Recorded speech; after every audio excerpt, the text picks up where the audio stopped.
What's up everybody and welcome to another edition of AGR's Pop Culture Reviews. Now before we get started with the review today, I just want to say that I know this is a review channel, but I'm not an isolationist and I'm certainly not oblivious to the sufferings of other people, especially people living outside of the United States, not one of those douchebags who only think about American lives. So I do want to give a special shout out to the people of Venezuela. The situation right now is so desperate that I have to raise awareness somehow. I know this is a small channel, but god damn it, as long as I'm on the airwaves, I'm definitely going to raise awareness for worthy causes.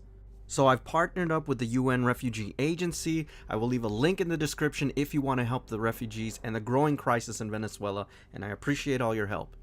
I hate to downshift like this, but we gotta get to the review. So the story of Venom is incredibly complicated. I'm not even going to try to explain it right now because it would take forever.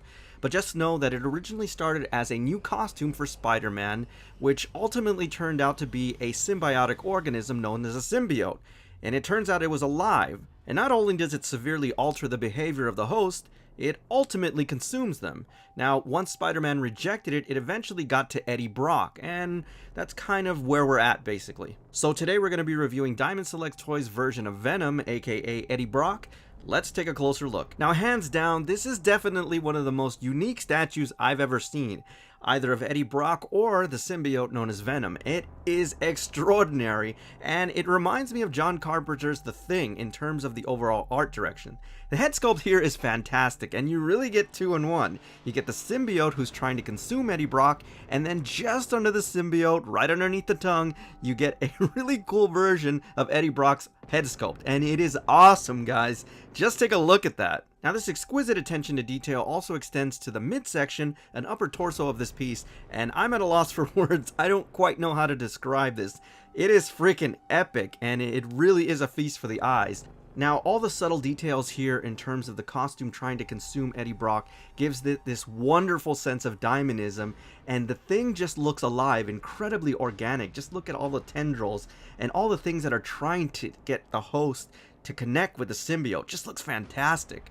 Now, the lower section of this piece is equally impressive. I love what they did here. The stance is amazing, and just take a look at those tendrils near the legs. I mean, it looks like he's dipped in tar, but you know it's the symbiote. They just did a really amazing job in the way that it flows, especially on the base. This is an excellent job. The musculature in the legs is amazing. This guy is built like a tank, and you certainly see it in the sculpt and the quad muscles, and I also love that shade of black. This thing just looks freaking cool, guys, and you really get a sense of the power of Venom. Now, there's no doubt about this one. You absolutely have to mirror this, because look at the detail on the back. I mean, they look like tree branches that are trying to consume Eddie Brock. I mean, that just looks awesome, guys.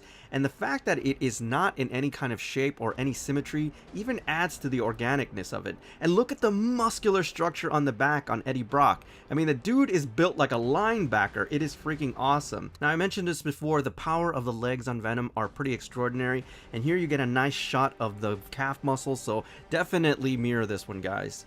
Now, I know that it's pretty much cliche to put a statue on some kind of stone or some kind of brick wall, but it actually works very well here. It is very detailed.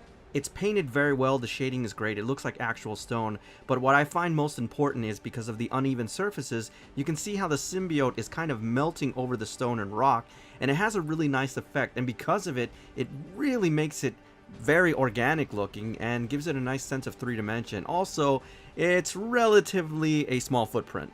Now, I was torn with this one because it has flooded the market, so it is readily available, and they range between $39 to about $50, so you can pick this one up if you want to. Even on the secondary market, it's still not that expensive.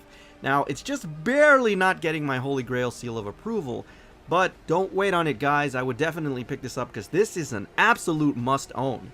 Now, before I go, I just want to thank the folks over at FNB Collectibles Incorporated for sponsoring today's episode, and the folks over at Big Bad Toy Store for sending this wonderful piece over for review. And if you're interested in this and other collectibles, please visit www.bigbadtoystore.com.